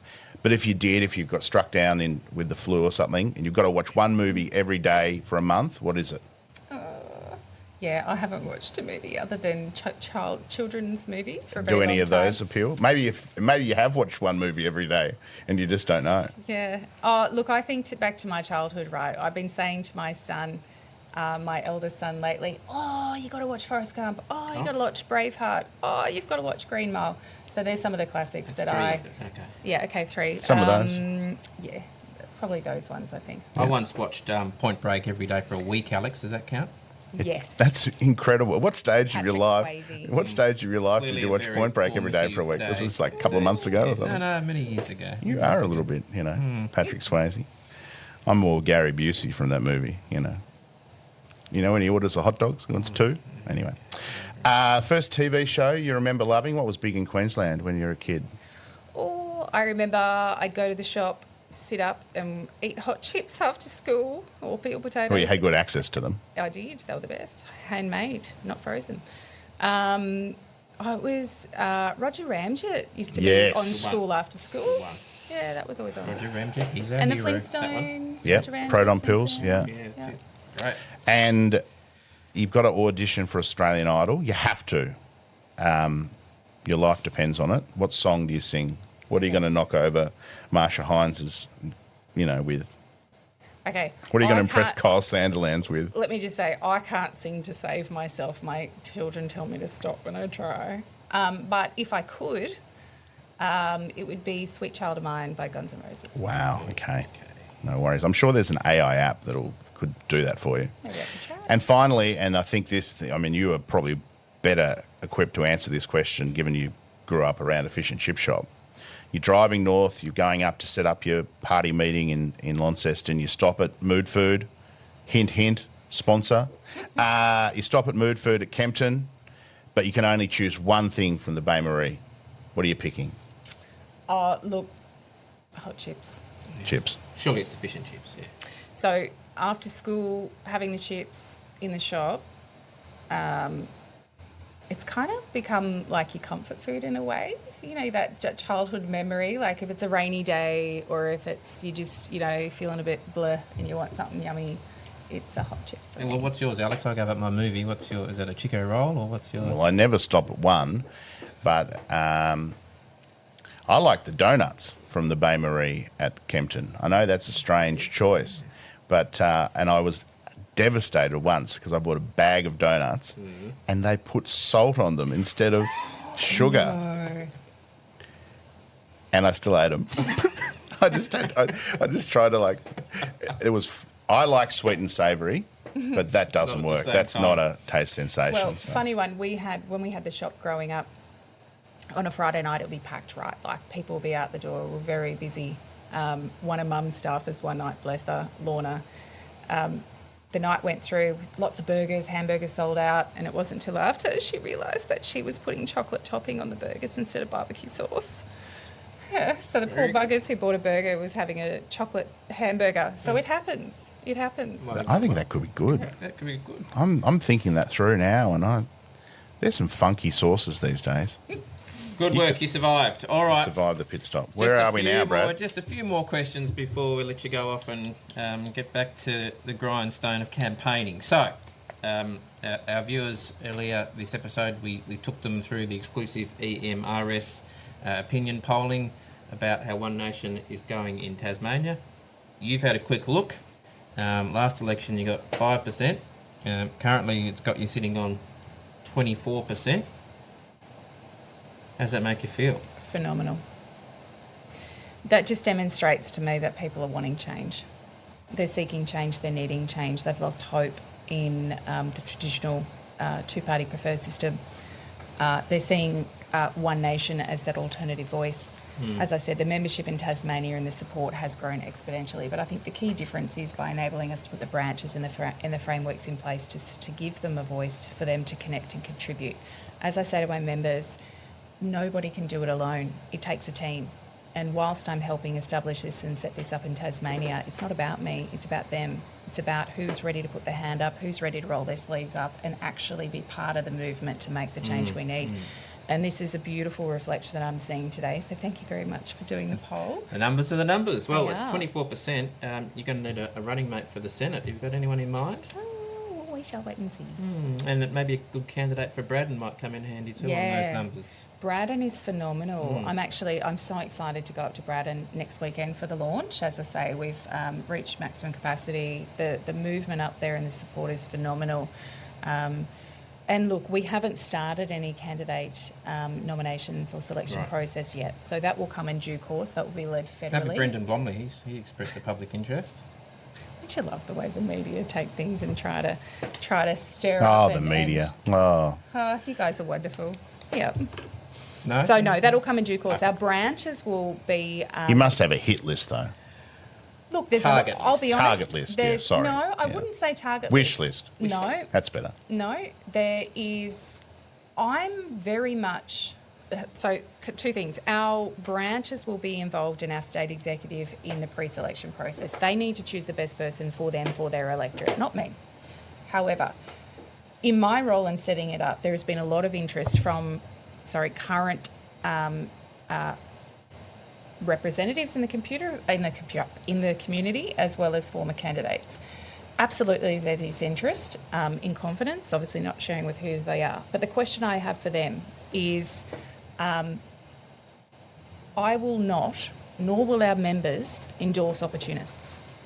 So the first thing is to wait out people who have potentially been unsuccessful through their political campaigns in the past and see One Nation as the next opportunity and jump So the bandwagon. Brendan's off a list. So that's not going to happen. That's a bit he's the mayor. He's proven himself. I'm going to stick up for Brendan. okay. You think he's a political opportunist, do you, Brad? Sorry to... Didn't he run as I'm an not independent talking at the about last- Brendan. I'm talking about candidates in general. So you have to wade through, right? You have to make sure that the people want to come to One Nation because they believe and they align and they want to contribute. They don't just want to jump in come in election time. The proof will be if they get involved in the branch now, they roll up their sleeves and actually drive it now. That's the test. If they're not interested in doing that, then I'm not interested in them being a candidate. There you Let's go. just put it bluntly. All right. Well, we're Just speaking- one more on the poll. Yes. So the best the best way the Liberals can interpret this is, don't worry, don't panic. They're just sending us a scare. They just want us to improve. They're not going to really vote for One Nation in the end. They just want us to be better. How do you make sure from the other side that that's not true, that this is more than just a wake-up call to the Libs? So there's two things on that one. I'm not out, nor is One Nation, to cannibalise the Conservative vote. We want Labor gone. Sorry, Alice. We want Labor out. And the Greens, right? That's where our major focus is. That's our target. Now, if people are moving away from traditional Liberal votes, then that's an indicator because they're not happy or feel that the Liberals are representing them adequately, whether that be state or federal. In this instance, these polls, it's federal, because they feel that the party have wavered from their traditional values and their policy. They're not clear in their direction. Sure, Angus has come on board, same horse, different jockey. Let's be honest with that. But at the end of the day, the Liberals are too moderate. They've got too many moderates within the Liberal Party, and people are fractured and don't feel that I they're don't adequately think Senator represented. Dunham and Senator Chandler would qualify as moderates. Of course. Well, no. Listen, I'm not saying everybody is, but there are a large proportion within federal that are, okay? I mean, Jane Hume is a moderate, let's be honest. So you've got a right faction that's obviously the leader of the Liberal Party now, but you've got Jane, who is a moderate. So how's that going to go? That'll be interesting on the policy development. The second component, if I can just add to that, is don't underestimate people. The moment the Liberal Party or Labor or anyone goes out and says One Nation is a protest vote, or they'll come back, it's just, an indicator, is the moment that you lose them forever. Because if you underestimate people and treat them as if they're fools and they don't trust their own gut and they don't trust their own instincts, then you will fail, as far as I'm concerned. What if the Liberals aren't moderate enough? I mean, I'll give you an example. In Tasmania, they had a very conservative leader in 2006, a guy called Reen Hitting. They got obliterated. They changed to a moderate leader in Will Hodgman in 2010, and they went well in that election. They went even better in the next one. They've had moderate leaders in Peter Gutwin and the most moderate Liberal leader I think I can ever imagine in Jeremy Rockcliffe, and they gave Labor a hiding at the last state election. Is there a chance the Liberals aren't moderate enough? There's a key difference between state and federal, obviously, and we traditionally, people will vote differently from state and federal. We know that, Tassie state versus federal. Okay, so the last election results, you're saying that the moderates have achieved I'm just saying, more. picking moderate Liberal leaders in Tasmania has a proven track record of success. I don't call it a success. Look at the budget financial turmoil. Look at the look at the current situation that's success in winning elections. Yeah, okay, this is fair. Start to unpack that a little bit more. You go around the average Tasmania right now. Are they happy with their state government performance? Is that a success? I'm hearing more. You will all find out early next week when our statewide polling is released. There you go. It's a decent response. Is One Nation in on that one, even though we're not ready? I feel like my question was fair, but the answer was pretty decent too. I did preemptively put One Nation into the readout on the basis that I was assuming you were being registered, and you are, so I'm now feeling relieved that I did so. Yay! All right. Now, we spoke a little bit just before we started off here about the issue of the moment. We have to talk about it, which is the issue of immigration.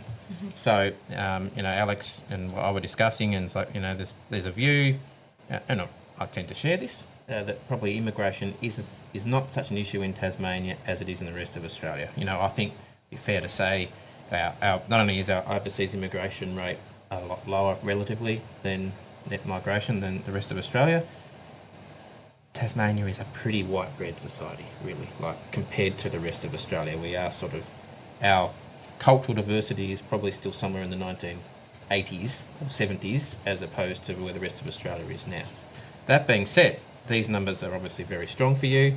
And interestingly, Alex, as we discussed earlier, when we asked Tasmanian voters their number one issue, it was immigration. Federal voters, all voters, the number one issue that came up was immigration. Mm-hmm. Surprised me a bit. I think it surprised you, Alex. Does that surprise you? Yes and no. We know immigration nationally is in the top, and we hear that when on the ground with our members in Tasmania, and every branch launch I have, I ask every attendance. Yep. They help contribute. What are the top issues happening in Tasmania right now? What do you think the problems are? What do you think some of the solutions are? Because it's about they're contributing to the branch and the party direction. Immigration always comes up.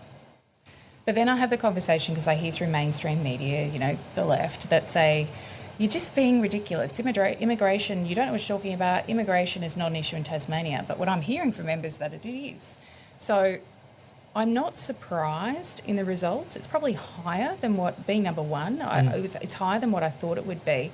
But you've got to remember, from the conversations of Tasmanian communities, the issue with immigration is not necessarily, it's the consequences of immigration that they're feeling.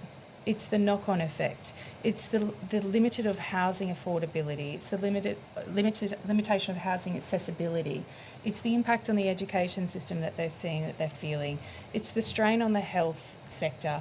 So it's the knock-on effect that immigration is happening, and there's multi-layers to immigration, as well as the student visas that are coming in, and we've expressed that, seen that through the university as well. So it's all compounding factors. I had one mother that spoke to me a couple of months ago. She's a single mum. She's got 3 kids, and she said, immigration worries me. And I said, why? Why does that? She said, I'm a single mum. I can't earn enough to pay for my kids. I'm now facing homelessness because of the rise in the rents. I don't know what I'm going to do. I'm so scared about my kids' future. If I'm working my ring out to try to provide for them, how are they ever going to get into a house? You know what I mean? I can't afford when they need to go to the doctor. I can rarely get into a doctor, let alone pay it, because this whole bulk billing doesn't exist. She said, and then emergency care, there's when are they ever open? So she said, these are the things. So if you bring it back to, from the perspective of the community, why are they feeling these issues? And it comes back to immigration as the root cause.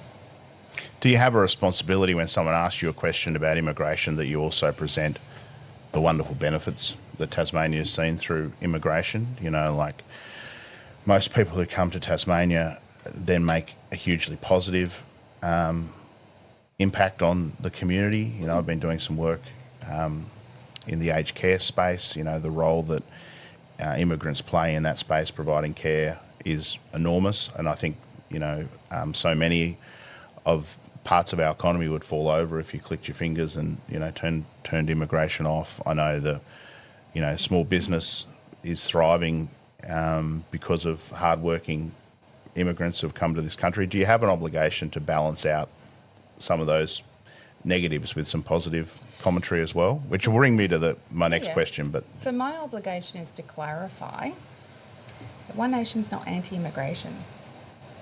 So let me just clarify that first and foremost. We are not anti-immigration at all. The wonderful country we live in today was founded on immigration. Everyone sitting in this room, our ancestors migrated to Australia and brought some phenomenal skill sets and enabled Australia to prosper. We can't discount that, and we're not discounting that. The problem is the volume of immigration and questioning over some areas upon which immigration is coming, meaning the values alignment, right? So we've seen, I do believe it's a supply and demand issue. It's like anything. If you don't have enough homes for people to live in or enough hospital beds, why do you keep bringing more people? You know, can you build enough homes and hospital beds for people fast enough for the amount of people you're letting the door? No, we can't. We're seeing that. And that's why, you know, everyday Australians and Tasmanians are feeling the pressure that's come through in this survey. The next component, which the people are saying about immigration, so it's not just the volume, so it's about the volume is about ensuring the right levels of immigration. The next component is who do we want to allow into our home? And let's put it this way, it's our home. Australia is our home. So you want to choose, like, same as if you were inviting people over to party to your house, you only invite people that you feel comfortable to have in your house, right? So when I say that, there are some, you know, you look at the values and assimilation. You look at who's going to positively contribute to our country and our society. And there's some value checks that we need to do, as far as I'm concerned, into screening people. One, are they going to abide by our laws? Two, are they going to contribute positively to this country and respect our country and be, you know, and be patriotic to our country? Those sorts of things are what we need to look at in regards to immigration. That's what the people are saying. They're very hard things to screen someone for, though. It is. You know. But shouldn't we be looking at how we might do that? But how do we do, like, but are you saying it's as simple as what religion they believe in? No. So then how do you what questions are you asking? Like, I'm not going to tell you what our policy on immigration is going to be. Alex, next try. You just have to wait and see. All right. I think you've segued into Alex. Yeah, and so Pauline Hanson's comments this week around Muslims have been condemned across the political spectrum. Obviously, you know, people from the left of politics, but also people like Matt Canavan have been really strong in condemning the divisive nature. Now, I admit she's been verbaled by some in the media for something that she didn't say, but she basically questioned whether there are any good Muslims. I think that's a fair interpretation of what she said. And she's had a chance to walk it back, and she hasn't. That's not true. I think that is true. I saw the interview she did with Chris Kenny. She didn't change direction very much at all, in my opinion. I'll let you respond in a minute. There are about 800,000 Muslims in Australia. I would say, just like any cohort, the majority of those would be good people. Isn't it grossly divisive to equivocate when it comes to a question of whether Muslims can be good people? So let me take it back first. Can you give the full context of the interview of what she was talking about before she said good Muslim, and then what clarification she gave after she said good Muslim for me, please, Alex? Well, she was talking about radical Islam, and she said, and people say there are good Muslims, and she said something along the lines of, well, how do we know that? Well, I just said common sense tells you that the majority of Muslims living in Australia, you only have to open your eyes, look at the celebrations we've seen in the streets overnight, that the majority are good people. So she had a chance to say, of course the majority, or of course there are good Muslims, and she didn't. Well, she did. At the end of that, she said, correct, there are good Muslims. She did. So here's another example of where conversation or an interview is taken out of context. They've taken a grab from halfway through that interview, and which you're articulating right now without giving the full context. The context was about radical Islam, okay? Then it was, how do you identify the good attributes versus the non-good attributes? And she started talking about Sharia law, etc. And then when that was questioned a little bit more, do you mean that there are good Muslims? Surely there's good Muslims. And she said, absolutely. She said, correct. So that clarification was given, but obviously everyone's jumping up and down and they take a grab from She the interview, equivocated. etc. I don't think it's...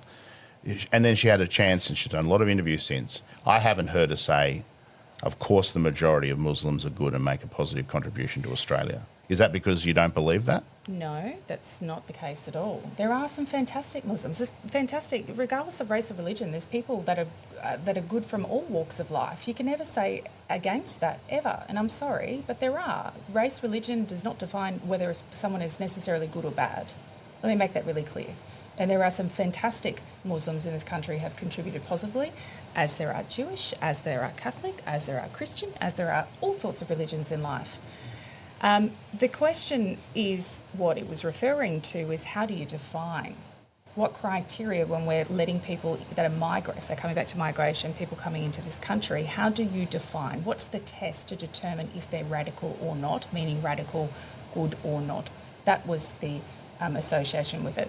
Look, Pauline is who she is. Senator Hanson is her own person, right? So I'm not going to. Yeah, no, and I'm not saying that you need to take responsibility for everything she says, but she's the leader of the party, so it's, I think. And she's done since further communications. Andrew Bolt did an interview last night. If you haven't watched that, that was a great way to show how it was taken out of context. I don't think as AJ well. has. I actually did watch that. Did. I did watch that, and I did agree with him that what Pauline Hanson said was not as simple as there are no good Muslims. Correct. My argument is she had a chance to make a positive statement about the majority of Muslims, and she didn't do it. I thought she did. Okay, well, we'll agree to disagree there, because I thought she had a golden opportunity to say a clarifying statement, and she didn't do it. But is there a question around consistency? Because you talk about radicalisation, and you're very critical of what Grace Tame said at the rally in Sydney. Correct me if I'm wrong, you're prolific on social media. I've been looking at your social media. You get amazing traction. I haven't seen a post condemning the guy that threw the bomb in the rally I in did WA. make comments on that. Isn't that equally divisive? And it do we is. have to be consistent? Of course we are. And I actually did speak out about that in comments and posts that were relevant to Western Australia. I try to be careful and limit, obviously, what I do more of either a national or Tasmania specific on my socials, because I can't do everything. I'm one person and etc. But I absolutely did speak out and condemn radicalisation on both sides. You know, a lot of people try to put the right radicals associated with One Nation, you know, which is a load of hogwash in every way, shape or form, and it happens. And we condemn that behaviour in every way, shape or form. We are not associated with them. Any radical violence, extremism on right or left is not to be tolerated. It is not acceptable. Violence of any way, shape or form is not okay. I don't care which side you're on. And just like you would expect Grace Tame to reflect on whether what she said at the rally makes a negative contribution towards hate towards Jewish people, which is a real issue, do you reflect on comments that One Nation's made and just check that the things you're saying are not fueling that person in WA who did that despicable thing? Do you have to constantly check that you're not adding to that hate, just like you'd expect people who are provocative towards the Jewish community to do the same? Of course, any leader or a community leader needs to ensure that what they're saying. Yes, totally agree. But have I said anything personally, Alex, that you've seen that is provocative or promotes that in any way, shape or form? One Nation has had strong views around welcome to country, things like that, which I think has certainly heightened the debate around the rights of Indigenous people in Australia. Now, have you said anything that would incite violence? No, I don't. I think talking to you today, you're not someone who's ever going to incite violence. But do you get my point that, and I don't want to quote the Prime Minister about turning the temperature down, but do we all need to be very careful about how our positions can be misinterpreted by people Oh, trust who me, have hate in their heart. I am well and truly aware of how things can be misinterpreted, and having this conversation today is a classic example about Senator Hanson's comments being misinterpreted. I think the media have a big part to do with it, and I've seen decades of that, of how things are misinterpreted and grabs from parts of comments and misinterpreted. So there's a level of responsibility there as well. When you actually start to have a conversation with Senator Hanson or a member of One Nation, you start to realise, oh, our views are actually a little bit different to what you've seen or heard on mainstream media or social media. There is, yes, a level of responsibility about how you communicate things, but it is a balance between being able to have the conversation. The problem, what we're seeing, is people and other leaders of other parties and the uni party avoid the conversation because it's too difficult. So yes, it is a fine balance about how do you talk about the really root cause issues, because otherwise they fester away underneath and there's contempt and there's social, lack of social cohesion that starts to occur. So it is a fine balance about talking about the issues respectfully. Absolutely, it is. But as I say, the biggest learning I had in life, and I continue to have it from a very early age, is never believe what you hear or see on mainstream media. You look back at Pauline Hanson, please explain, where did that comment come from? Ridiculed for a comment because she was asked, are you xenophobic, back in the 90s? Do you know what I mean? How that was spun, how that was twisted, how it was made to look like she was an uneducated person. Her comments where racism, where that actual stemmed from back in the day as well. So again, mainstream media has a big part to play with causing the division and how things are misinterpreted or misunderstood from many leaders, including One Nation. Well, that feels like a perfect time to wind up our interview today, not on mainstream media. Alex has loved meeting this with me today. This has been good, and I tell you, I agree on media. I think that they've got to be very careful that you don't take someone's comment. I don't think I've misinterpreted what your mum said. I think she had a golden opportunity to say something much more positive, and she chose not to, and that's her choice. But anyway, I agree that some media have taken what she said and simplified it to there are no good Muslims, correct. And I don't think that's accurate. And I'm sure nobody is going to take anything out of today's interview out of context in any way, shape or form and report it, are they? We'll see. But look, it's really been great to have you come in today, Lee. Really appreciate it. It's been a long chat, longer than we expected actually, but I think it's been a really great chat, a chance to hear from you in longer than 3-second grabs, a chance for Alex to put his questions. And you obviously have some reservation about mainstream media. Now these polls are going to come out. You're 50-50 in Braddon. It's a huge thing. You're a serious political player now in Tasmania. Will we see you do more sort of traditional media? Or do you have reservations because of what you just said, that there's a lack of trust there? Look, it's probably a bit of both. I'll give anybody a go, okay? Absolutely, and I have done interviews with mainstream media. I will give them a go. However, if you get that go and you do the wrong thing and you misinterpret, you won't be getting another shot. All right, let's see what happens next time Win News rings for an interview and Alex is in the producer's chair. I'm not doing any political stuff at Win at the moment. Okay, very good. All right. I'm just there for moral support. Very good. Thanks for coming in, Lee, again. Appreciate it. And thank you, everyone, for watching. Poll position. Yeah, thank you, Lee. It's been lovely to talk to you both today. I appreciate the opportunity. Again. Poll position is brought to you by Enterprise Marketing and Research Services, when accuracy matters, as well as our valued media partners at Pulse Tasmania. Make sure you download the app for trusted and free Tasmanian news. And just one last thing from me on that before we go. A late Stansfield says, can't sign out without a quick word about what's been happening. We just have to sit and look at Brad. The bizarre Look at his Patrick Swayze-esque hair, Lee. Bizarre happenings Staring with Pulse. contest.